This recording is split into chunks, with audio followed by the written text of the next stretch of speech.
Before I start, I would like to thank TEDx for this wonderful opportunity. I started to question who I really was as I looked at the washroom floor after fixing my hair in the mirror. I was 9 years old, and I had just spent my first nutrition break in the school washroom.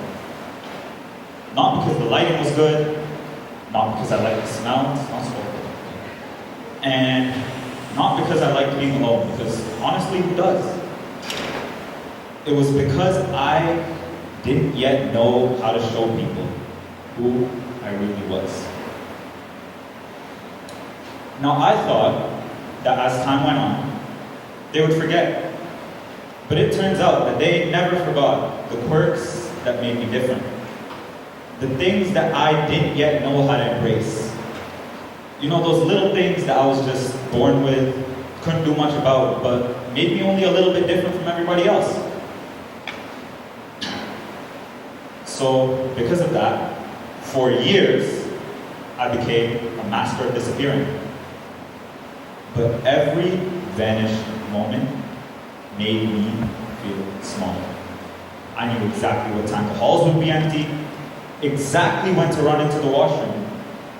But despite all of this, hiding was also my prison. As I had realized that it was the only thing that was holding me back from making change.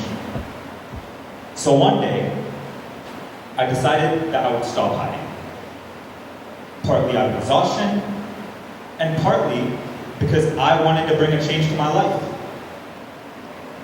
So I decided to go outside.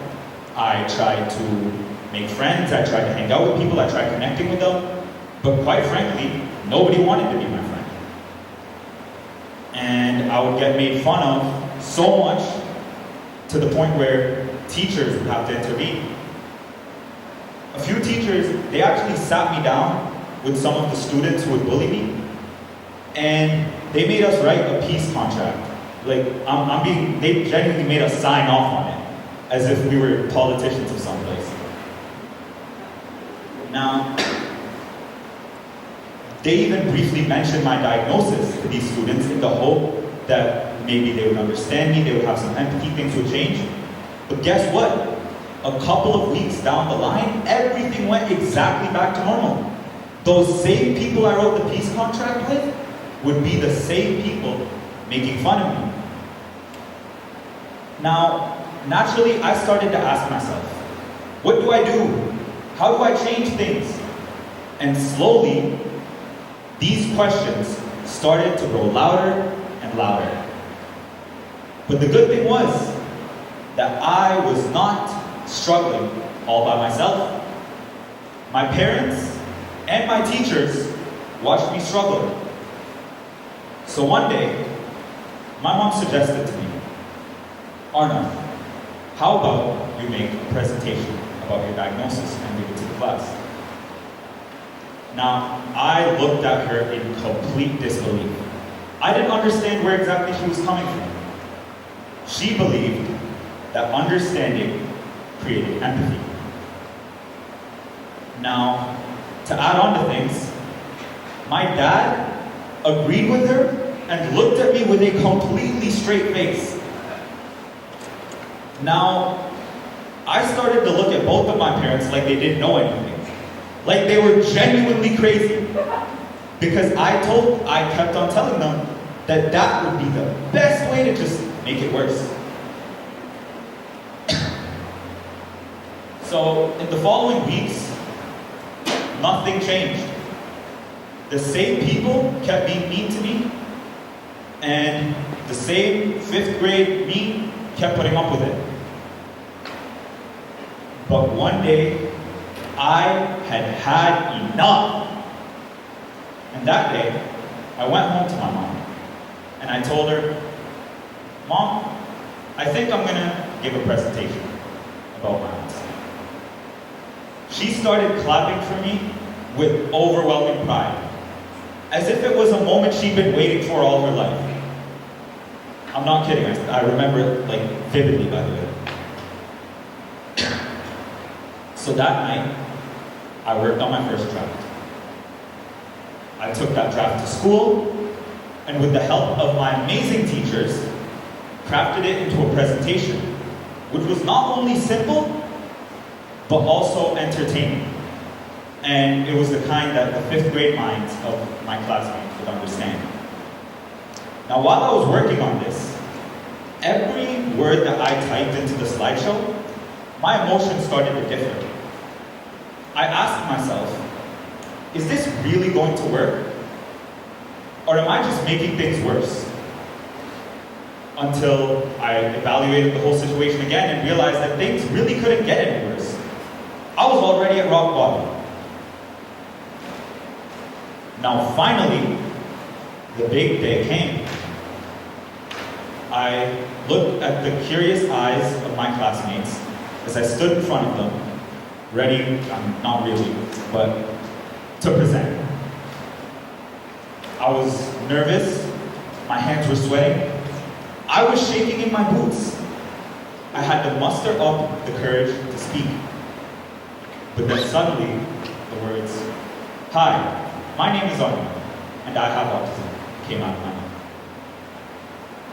From there on out, I continued the speech exactly how I planned it, and the presentation went exactly how I planned for it to go. People understood it, people understood my condition, they were entertained, and I decided to throw a few jokes in there.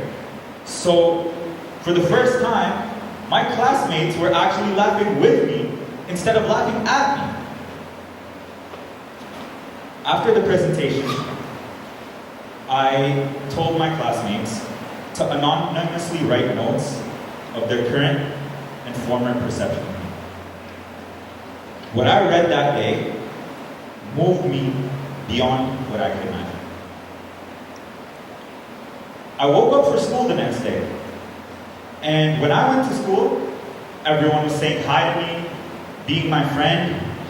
It was almost like I'd woken up in a whole new life. I became confident, I became self-aware, and most importantly, I didn't have to hide in the washroom during the breaks. Instead of playing games with my imagination in a toilet stall, I played soccer on the field with my friends like someone my age should be doing.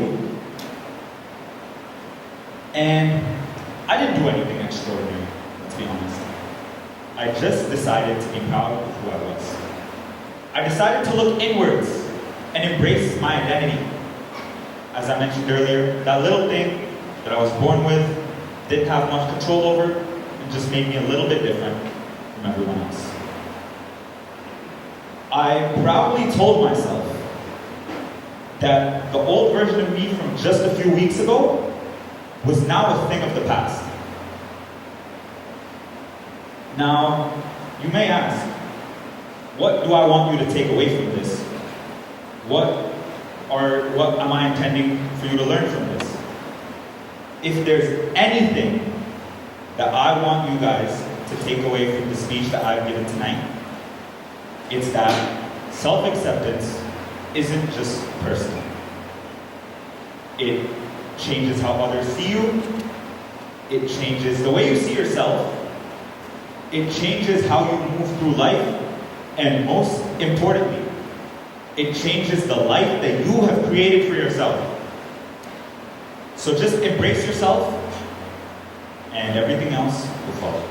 Thank you very much.